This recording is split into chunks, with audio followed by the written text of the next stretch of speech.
بسم الله الرحمن الرحيم تبارك الذي بيده الملك وهو على كل شيء قدير الذي خلق الموت والحياة ليبلوكم أيكم أحسن عملا وهو العزيز الغفور الذي خلق 7 سماوات طباقا ما ترى في خلق الرحمن من تفاوت فارجع البصر هل ترى من فطور ثم ارجع البصر كرتين ينقلب إليك البصر خاسئا وهو حسير ولقد زينا السماء الدنيا بمصابيح وجعلناها رجوما للشياطين وأعتدنا لهم عذاب السعير وللذين كفروا بربهم عذاب جهنم وبئس المصير إذا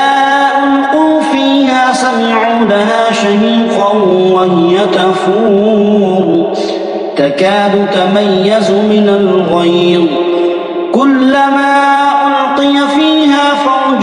سألهم خزنتها ألم يأتكم نذير قالوا بلى قد جاءنا نذير فكذبنا وقلنا ما نزل الله من شيء إن أنتم إلا في ضلال كبير وقالوا لو كنا نسمع أو نعقل ما كنا في أصحاب السعير فاعترفوا بذنبهم فسحقا لأصحاب السعير إن الذين يخشون ربهم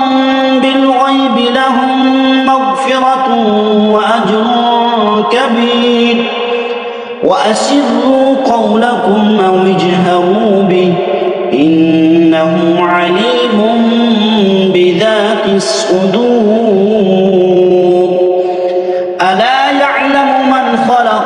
وهو اللطيف الخبير هو الذي جعل لكم الأرض ذلولا فامشوا في مناكبها وكلوا من رزقه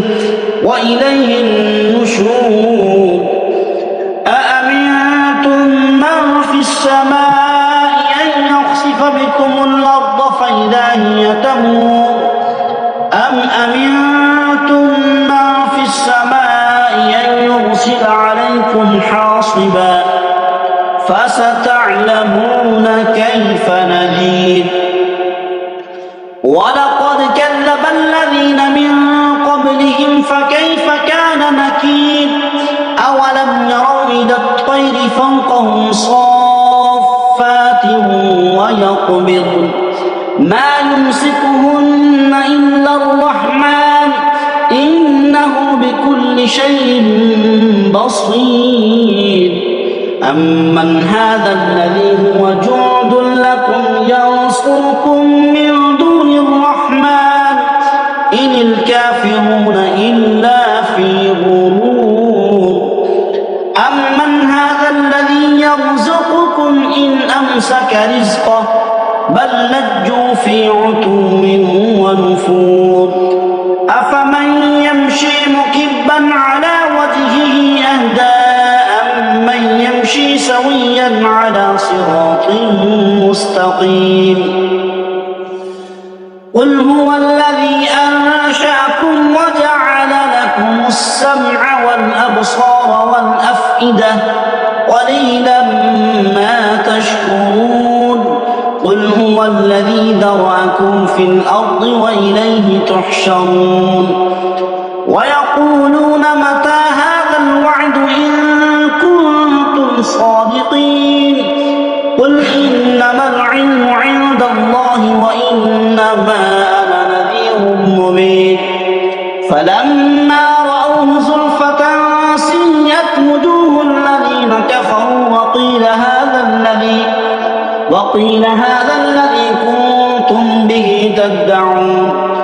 قل أرأيتم إن أهلكني الله ومن معي أو رحمنا فمن يجير الكافرين من عذاب أليم قل هو الرحمن آمنا به وعليه توكلنا فستعلمون من هو في ضلال مبين قل أرأيتم إن